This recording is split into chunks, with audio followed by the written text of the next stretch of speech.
हमारे किशनगंज में भी नया विधायक है। तो तीनों सीट से आपका कोचा धामन में भी विधायक है, वो कोचा धामन में नया विधायक है, एमआईएम का विधायक है वो।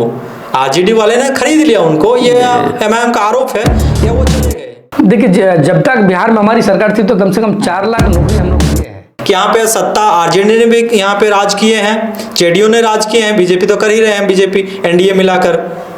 तो सत्ता बदलते हैं लेकिन यहाँ का व्यवस्था नहीं बदलता। उनका यूनिटी ज्यादा था बीजेपी का, लेकिन अब हम भी कमजोर नहीं है। किशोर का ये अभी देख रहा हूँ कि मुसलमानों के प्रति थोड़ा सा फोकस ज्यादा रखा। प्रशांत किशोर ये बीजेपी के बी टीम।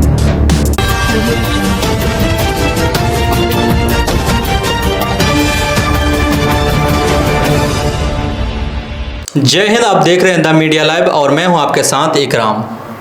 आज की शाम की अड्डा शो में आपका स्वागत है। आज हमारे शाम के अड्डा शो में कांग्रेस के युवा नेता हमारे साथ मौजूद हैं। बहुत सारा बात करेंगे और जो किशनगंज की हालत है, बिहार की हालत है, राजनीतिक है और बिहार की जो सियासत की मिकदार जो देख रहे हैं, कभी इधर कभी उधर हो रहे हैं, इस मुद्दे पे बात करेंगे। काफ़ी सारा बात करेंगे। आज हमारे साथ खास मेहमान हैं अब्दुल कबीर। अब्दुल कबीर जी, आपका बहुत बहुत स्वागत हमारे द मीडिया लाइव में। जी, सबसे पहले मैं आपको द मीडिया लाइव को मैं आपको धन्यवाद देता हूं कि आप बहुत सारा मुद्दा को लेके कवर करते हैं आप, और कई बार देखा मैं कि आप पूरी जिला का कहीं ना कहीं भरवान करते हैं। अब बहुत सारी, चाहे राजनीति का मुद्दा हो, चाहे कोई गांव का मुद्दा हो, चाहे किसी तरह का मुद्दा हो, द मीडिया लाइव इस मुद्दा को कवर करता है, इसलिए आपको धन्यवाद करता हूँ पहले। चलिए, बहुत बहुत शुक्रिया। कि आप राजनीतिक में कैसे आए? सबसे पहले आपको परिचय दे दूँ, मेरा नाम अब्दुल कबीर हुआ। मैं सिरसाबादी विकास मंच का जिला अध्यक्ष हूँ और मैं 2021 में जिला परिषद चुनाव लड़ा क्षेत्र संख्या 17 से, और 2023 में भी मैं उपचुनाव लड़ा जी। तो थोड़ा बहुत सीख रहा हूँ अभी सियासत को। 2 बार चुनाव लड़ चुके हैं अब्दुल कबीर जी और बोले सीख रहा हूँ। और मैं कांग्रेस का भी एज ए काज करता हूँ, और इस बार मैं लमसम पूरा लोकसभा का भरमान किया, ठीक है, कांग्रेस में, और सफल भी मिला मुझे। अच्छा, विधानसभा को लेकर हम लोग सबसे पहले चर्चा करेंगे। क्या लग रहा है 2025 में विधानसभा चुनाव होने वाला है, क्या लग रहा है किसकी परचम लहरेगा इस बार? देखिए, 2024 के बाद बात करें लोकसभा खास करके, तो इंडिया गठबंधन का बहुत बड़ा इस बार जनता समझा और सोचे समझे इंडिया गठबंधन को मजबूत किया, और आने वाला 2025 में भी जनता जो है मजबूती के साथ बिहार में इंडिया गठबंधन की सरकार बनाएगी। लेकिन देख रहे हैं कि एक नया पार्टी आया है, जन स्वराज पार्टी, और पूरे बिहार से चुनाव लड़ेंगे, और प्रशांत किशोर जी दावा कर रहे हैं कि हमारी सरकार बनेगी, हमारी सरकार बनने जा रही है। इसमें कैसे कह रहे हैं कि गठबंधन की सरकार बना लेगी? देखिए, बात यह है, मैं आपको बता देता हूं कि प्रशांत किशोर ये बीजेपी के बी टीम, इनको हम कह रहे हैं। कैसे कह रहे हैं बी टीम? मतलब पूरे उनके साथ जनता की लाखों की तादाद में जनता जुड़े हुए हैं। उनका जो अभी ये पार्टी स्थापना अधिवेशन जो रखा गया था पटना में, लाखों की तादाद में भीड़ हुई है, वहाँ पे गांव-गांव से जनता पहुंचे हैं। आप कैसे कह सकते हैं कि ये? देखिए, पहुंच सकता है, लेकिन 2024 का जो चुनाव था, 2014 में प्रशांत किशोर बीजेपी के लिए काम किया था। नहीं, उसके लिए काम किए थे, वो बोल रहे हैं कि अभी तो उनका बयान आया है कि हाँ, हम जिसके साथ थे पार्टी के लिए काम किए थे, वो मेरे साथ थे, उसके लिए काम किया। अब खुद का पार्टी बनाया, मैं अपने लिए काम कर रहा हूँ। मैं अपने लिए नहीं, मैं बिहार के लिए काम कर रहा हूँ, बिहार के युवा के लिए काम कर रहा हूँ। देखिए, ऐसा कुछ नहीं होने वाला है प्रशांत किशोर का, ठीक है। जो खुद बीजेपी के लिए काम कर रहे थे और आज खुद अपना पार्टी बना के कह रहे हैं कि हम जो है चंद टाइम में लोगों को अपना पक्ष में ले लें, ऐसा कोई बात नहीं है। ये थोड़ा बहुत वोट काटेगा, डिस्टर्ब करेगा, ऐसा कोई बात नहीं है। क्या लग रहा है कि प्रशांत किशोर किसकी वोट काटेगा? अगर काटेगा भी तो किस कम्युनिटी की वोट काट सकता है?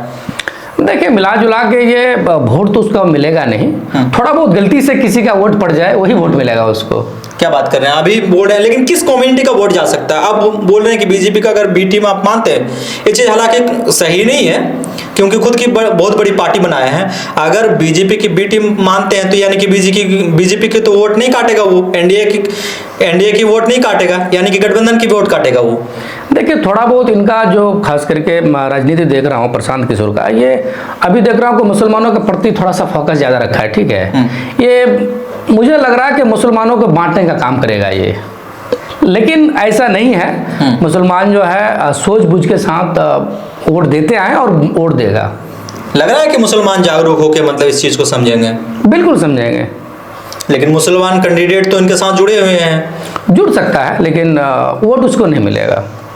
ये कैसे कह सकते हैं कबीर जी की वोट नहीं मिलेगा, क्योंकि बहुत बड़े बड़े दिग्गज नेता भी उनके साथ जुड़े हुए हैं। हो सकता है, टाइम लगेगा अभी, ठीक है।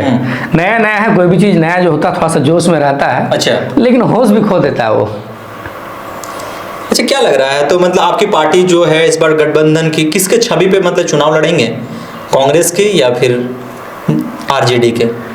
देखिए दोनों ही गठबंधन है बिहार में, ठीक है, और कहीं ना कहीं दोनों ही मजबूती के साथ इस बार चुनाव बिहार में लड़ेगी और इंडिया गठबंधन की सरकार इस बार 25 में बनने जा रही है, तय है। ये तो मतलब लोकसभा चुनाव में भी बोल रहे थे कि इंडिया गठबंधन की इस बार सरकार बनेगी। क्या लग रहा है मतलब ऐसे तो फिर इंडिया गठबंधन देखे कि 99 पर अटक गए, लेकिन फिर भी 2000 अगर 24 की बात करें और 2000 पीछे अगर 2014 की बात करें तो उसका बनिस्पत तो बहुत इंक्रीज किया है ना इस बार। सीट तो बढ़ा है, कहने का मतलब चाहे बिहार में हो किसी भी स्टेट में सीट बढ़ा है इसका, सीट तो बढ़ा है जी।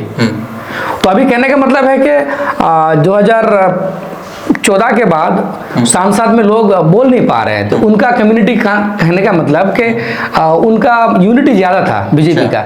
लेकिन अब हम भी कमज़ोर नहीं है, हम भी विपक्ष में हैं, लेकिन आंख से आंख दबा के बात करते हैं हम, ठीक है, कि मुझे भी ये दबा नहीं सकता बीजेपी। फिर भी मतलब आपके देखिए विपक्ष इतना मजबूती के साथ आ गई है, फिर भी देखिए वक्फ बोर्ड बिल को ला रहे हैं, उनको संशोधन बिल करने के लिए ला रहे हैं। क्या लग रहा है वक्फ बोर्ड बिल जो लाए हैं उसमें रोक लग पाएगा? बिल्कुल रोक लग पाएगा, बिल्कुल रोक लग पाएगा। ये इनका देखिए जब भी कोई चुनाव आता है और तो ये लोगों को दिमाग को भटकने के लिए तरह तरह का कोई ना कोई चीज़ लेकर आता है।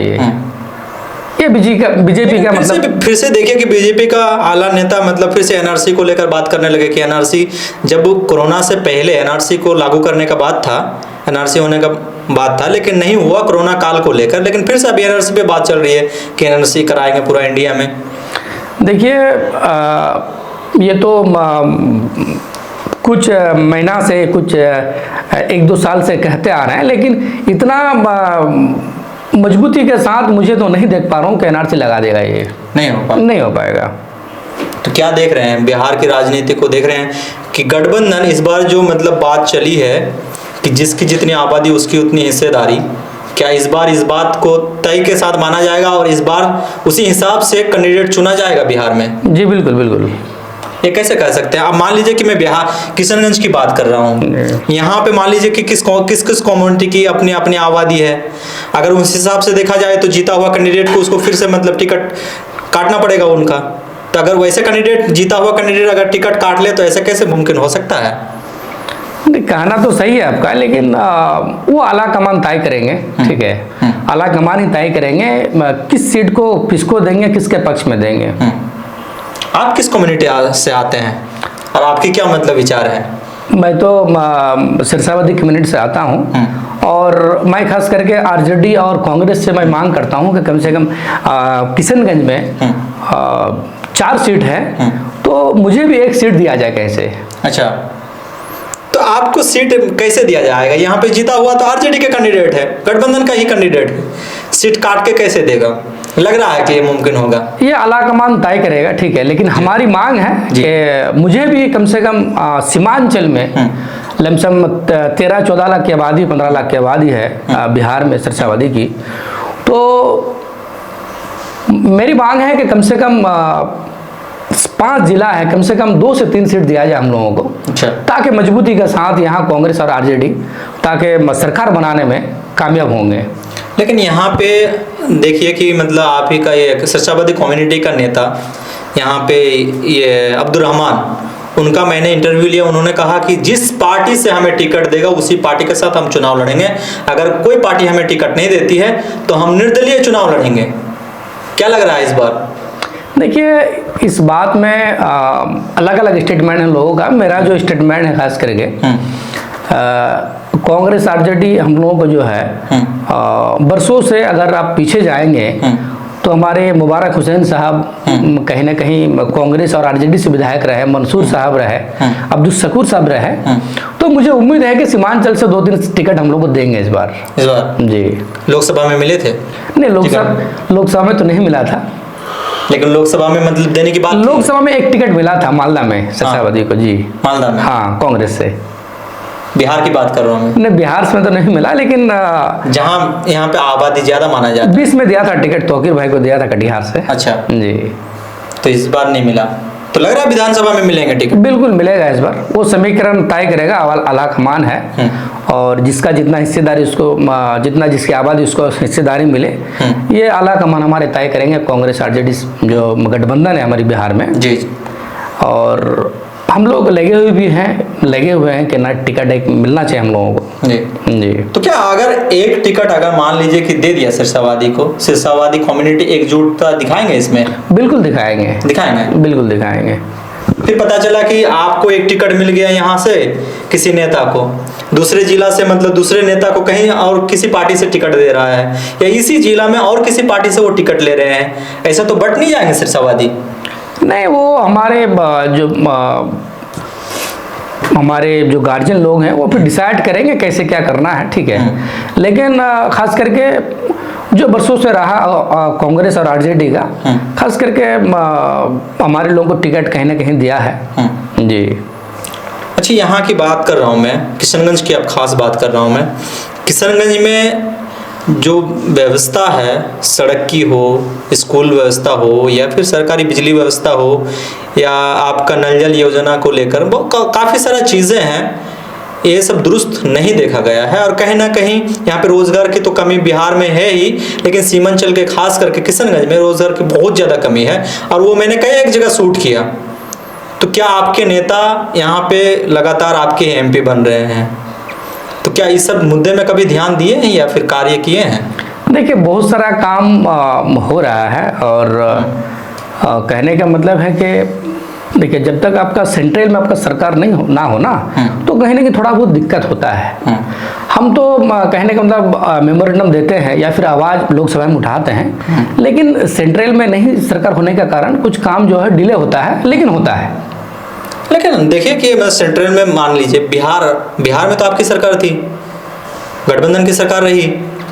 देखिए, जब तक बिहार में हमारी सरकार थी तो कम से कम 4 लाख नौकरी हम लोग दिए हैं। अच्छा, 2 लाख कहने का मतलब। तो ये तो नीतीश जी बोल रहे हैं कि हमने नौकरी देने का काम नहीं, हमारा तो तेजस्वी यादव जी दिए हैं, इंडिया गठबंधन हमारा। अच्छा जी, ये तो काम किए हैं। अच्छा, किसान के हित के लिए आप क्या कहना चाहेंगे? सीमांचल की किसान की बदहाली तो आप देख ही रहे हैं, लगातार आप मतलब दौरा खुद भी कर रहे हैं, सोशल मीडिया के थ्रू देख रहा हूँ मैं आपको। तो क्या लग रहा है इस बार? देखिए, किसान जो है, खास करके मैं इसको सैल्यूट करता हूँ किसान को, कि किसान ना होते तो हम लोग चावल ना खा पाते। और किसान अगर धान नहीं रोपेंगे, गेहूं नहीं लगाएंगे, तो कहीं ना कहीं हम लोग को आलू नहीं लगाएंगे, तो कहीं ना कहीं हम लोग को महंगा खरीदना पड़ता है, परचेज करना पड़ता है महंगाई के साथ। अभी भी महंगा है कबीर जी, अभी भी महंगाई देखिए कि आसमान छू रही है। 80 रुपया केजी आपसे, मतलब कोई भी सब्जी ले लीजिए, 80 रुपया, 100 रुपया केजी आपका नीचे, उससे ज़्यादा नीचे नहीं मिलेगा सब्जी आपको। इनका तो जवाबदेही जो है आप बीजेपी वाले को पूछ लीजिए, इसलिए कि उनकी सरकार है और उनके दौड़ पे ये 2014 से जब से बना है तेल हो। यहाँ एक कहावत है कि सत्ता बदलते हैं लेकिन यहाँ पे व्यवस्था नहीं बदलते हैं। काफी सारी जनता से मैंने मिला, जनता का यही कहना है कि यहाँ पे सत्ता आरजेडी ने भी यहाँ पे राज किए हैं, जेडीयू ने राज किए हैं, बीजेपी तो कर ही रहे हैं, बीजेपी एनडीए मिलाकर। तो सत्ता बदलते हैं लेकिन यहाँ का व्यवस्था नहीं बदलता है। बिहार की हालत, आपकी भी सरकार रही है, जब तक हमारी सरकार रहा बहुत सारे काम हुआ, ऐसी बात नहीं है। लेकिन अब तो यहाँ बीजेपी और जेडीयू की सरकार है, तो वो लोग किस अंदाज से काम कर रहे हैं, कैसे नहीं कर रहे हैं। लेकिन जहाँ तक बात है कि हम लोग जब तक रहे सरकार में, काम तो हम लोग किए हैं, कहने का मतलब। और काफ़ी सारा यहाँ मुद्दा देख रहे थे, नदी के किनारे हम लोग एक शूट करने गए थे, वहाँ पे एक तो बाढ़ पीड़ित लोग बर्बाद हो ही रहे हैं, ऊपर से बालू खनन वगैरह हो रहा है। तो इसको लेकर आप क्या मतलब सोच रहे हैं? हम तो यही कहेंगे हमारे यहाँ के प्रशासन से और डीएम एसपी से कि बालू जो खुदाई होती है, तो मेरा ख्याल से जैसे जैसे यहाँ घाट है या सड़क के बगल में घाट है, तो कम से कम वहाँ से 3 से 4 से मीटर जो है, 3 से 4 मीटर, कम से कम 100 मीटर दूर खुदाई करना चाहिए बालू का। 400 मीटर क्या होंगे कबीर जी? 400 मीटर तो एक ही झटके में आएंगे, पूरा बहा कर लेके जाएंगे। और कितने गांव बर्बाद हो रहे हैं। इसको लेकर सांसद जी क्या काम किए हैं? देखिए, इसके लिए जहाँ कटाव हो रहा है वहाँ तो खास करके बंडल वगैरह बना जा रहा है, इसका बोरी से उसको गैपिंग को पूरा कर रहे हैं, भर रहे हैं। बहुत सारा जगह में काम हो ही रहा है, चल ही रहा है अभी।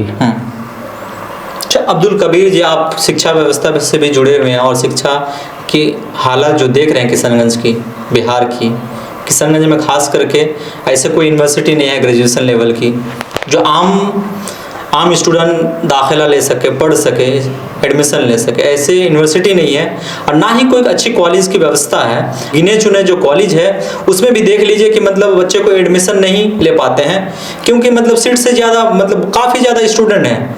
इनको लेकर क्या मतलब सोच रहे हैं और क्या कहना चाहेंगे आप? देखिए, इसको लेकर खास करके हम बताना चाहूँगा कि अगर 2025 में हमारी सरकार बनती है, इंडिया गठबंधन की सरकार बनती है, तो एजुकेशन पर हम लोग काम करेंगे, फोकस रहेगा हम लोगों का। तो सभी बोल रहे हैं। मैंने जन स्वराज पार्टी का यहाँ जिला प्रवक्ता का भी मैंने बयान लिया, इंटरव्यू लिया, उन्होंने भी कहा है कि मतलब हम तो ऐसी स्कूल बनवा देंगे, ये करेंगे। सभी कहते हैं, लेकिन काम कहाँ तक करते हैं? ज़मीनी हकीकत पे बात कीजिए कबीर जी। देखिए, हमारे सांसद साहब कई दफ़ा आपने देखा होगा कि पार्लियामेंट के अंदर गांधी जी के तस्वीर का आगे कई दफ़ा जो है एमयू का फंड लेके कई दफ़ा इन्होंने धरना प्रदर्शन किया। तो ये तो मुद्दा उठाते हैं, ऐसी बात नहीं है, और एमयू के लिए लड़ भी ले रहे हैं सांसद साहब। सांसद साहब से क्या जनता खुश है यहाँ के? देखिए, अगर खुश नहीं है तो वोट तो करते हैं उसको। बहुत सारे का कहना है कि पार्टी को देखकर वोट किए। नहीं, ऐसी बात नहीं है। देखिए, खास करके हमारे जो सांसद साहब है, ये मिलनसार है, ठीक है, और ज़्यादा मीडियाबाजी ये नहीं करते हैं, काम पे फोकस करते हैं ये। अगर काम पे फोकस करते तो मान लीजिए कि कितने सारा ब्रिज का काम रुका हुआ है, अभी जाके खड़खड़ी पुल बन रहा है। इससे पहले आप पलसा नदी की घाट जाके देख लीजिए, वहाँ की जनता परेशान है। और भी काफ़ी सारा चीज़ मुद्दा पड़ा हुआ है किशनगंज की हालत, अभी तक नहीं हुए। 2 बार सांसद बन चुके हैं। देखिए, अब तो ये तो दूसरा टर्म चल ही रहा है, स्टार्टिंग हुआ, ठीक है। अब देखेंगे आप 25 तक क्या क्या हो पा रहा है, ठीक है। 5 साल का जो कार्यकाल होता है कम है। नहीं, बहुत सारा काम किया भी, ऐसी बात नहीं है। बहुत सारा उन्होंने काम किया है, बहुत सारा ब्रिज बनवाया, बहुत सारा रोड भी बनवाया है। लेकिन कुछ लोग हैं ना, मतलब दिखता नहीं है, कहने का मतलब। लेकिन कुछ लोग करते कम है, दिखाते कम है, दिखाते ज़्यादा है। और हमारे सांसद सब करते ज़्यादा है, दिखाते नहीं है ये। अच्छा, आपके सांसद साहब, आप कांग्रेस पार्टी से जुड़े हुए हैं और सीमांचल में देखे कि मतलब कुछ दिन पहले गिरिराज सिंह हो या प्रदीप सिंह हो, कैसे बयानबाजी की, आप इन सब चीज़ को जानते हैं। उसको लेकर आप लोग क्या सोचे और क्या निर्णय लिए? यहाँ के सांसद जी क्या निर्णय लिए हैं? देखिए, इसमें सांसद जी तो इस पर बात किए हैं, और मैं खास कर बता देता हूँ गिरिराज का। देखिए, गिरिराज ये नेता जो है ना, कहने का मतलब जो जैसे आदमी बुजुर्ग हो जाता है ना, तो उसका माइंड जो है बच्चा का जैसा काम करता है। अच्छा, ठीक है। तो ये गिरिराज बुजुर्ग हो गए हैं, ये भटक जाते हैं, कहते ये कुछ भी कहते थे। केंद्रीय मंत्री है गिरिराज सिंह अभी भी, लेकिन बुजुर्ग हो गए, भटक जाते हैं, बच्चा वाला दिमाग है इनका। तो प्रदीप सिंह को क्या कहेंगे आप? देखिए, प्रदीप सिंह भी जनता उसको जवाब देंगे, ठीक है। 25 में जवाब देंगे उसको, लोगों को, आप देख लीजिएगा। तो क्या मतलब वोट से जवाब मिलेगा? बिल्कुल, वोट से जवाब मिलेगा। प्रदीप सिंह क्या थे भाई, कहने का मतलब कि तस्लीम साहब का चेला थे ये, समझ रहे हैं। अब चेला जो है किसी की लड़ाई में ये अपना फायदा उठाया, तो जैसे कोई बच्चा जैसा बयानबाजी करके गए, तो उसमें ये भी भाग गए, उसमें भी कुछ कह दिए। लेकिन जवाब तो मिलेगा 25 में लोगों को। अच्छा, गठबंधन में परिवारवाद होता है या नहीं? देखिए, ऐसा तो थोड़ा बहुत सब में होता है, फिर नहीं होता है। अच्छा, मैं परिवारवाद की बात बता रहा हूँ कि आप देख लीजिए कि यहाँ पे सऊद असरार जो विधायक हैं, उनको टिकट क्यों मिला? क्या परिवारवाद ये नहीं है? या फिर और भी बहुत सारा नेता है कि मतलब इन्हीं को टिकट क्यों दिया गया? अगर सऊद आलम मतलब ये आपका जीता जागता अभी का उदाहरण है, उनको टिकट क्यों दिया गया? क्या उनके वालिद एमपी थे इसलिए, या फिर मतलब उनके अंदर काबिलियत है इसलिए? क्या देख के टिकट दिया गया? देखिए, ये तो आला कमान की बात है, वो कैसे डिसाइड करते हैं, ठीक है, लेकिन एक छवि भी होता है सीट को निकालने के लिए। आप एक सीट का ना बात करें, 3 सीट में देख लीजिए, हमारे किशनगंज में भी नया विधायक है। तो तीनों सीट से देखिए कि आपका कोचा धामन में भी विधायक है, वो कोचा धामन में भी नया विधायक है, एमआईएम का विधायक है वो। आरजेडी वाले ने खरीद लिया उनको, ये एमआईएम का आरोप है, या वो चले गए, लेकिन एमआईएम का विधायक है। देखिए, इस पर आला कमान जैसे डिसाइड करते हैं वो होता है, लेकिन कहने का मतलब कि थोड़ा छवि पे डिपेंड करता है कि टिकट किसके देने से हम मेरा सीट निकलेगा, ये भी बात है। तो इसी मुद्दे को देखकर मतलब ये करते हैं। दूसरे कैंडिडेट अगर चुनते हैं तो मतलब सीट निकालने का संभावना कम हो जाता है। देखिए, तो आला कमान ही डिसाइड करता है ऊपर से ही। अच्छा जी। तो क्या लग रहा है, सीमांचल की राजनीति फिर से पहले जैसा रहेगा, या इस बार भी जो 2020 में हुआ वो फिर हो जाएगा, दोहरा देंगे मतलब एमआईएम पार्टी ने? देखिए, कहना मुश्किल है, कहना मुस्लिम है। सीमांचल में कुछ भी हो सकता है कहने का मतलब, लेकिन सीमांचल में गढ़ रहा है कांग्रेस और आरजेडी का, गढ़ रहेगा। तो फिर एमआईएम पार्टी तो 5 सीट ला लिए थे, लिए था, अभी कहाँ है उसका? एक भी तो सीट नहीं है। एक है, अख्तरुल इमान है। हाँ। तो फिर से मतलब वो बोल रहे हैं कि वो तो चले गए या बिक गए, हम तो फिर से लाएंगे। अब देखिए, अब जनता जनार्दन 5 गए हैं, कम से कम 10 लाएंगे। अब वक्त ही बताएगा, वक्त ही बताएगा। चलिए, बहुत बहुत शुक्रिया आपका। तो ये थे हमारे साथ अब्दुल कबीर, जो बात कर रहे थे किशनगंज के हालात पे, बहुत सारे मुद्दे पे बात किए, और वक्त की किल्लत है जिसको लेकर उन्हें भी कहीं जाना है। तो अब तक के लिए यहीं तक। जय हिंद। आप देखते रहे द मीडिया लाइव। बहुत बहुत धन्यवाद आपका। बहुत बहुत शुक्रिया द मीडिया लाइव का।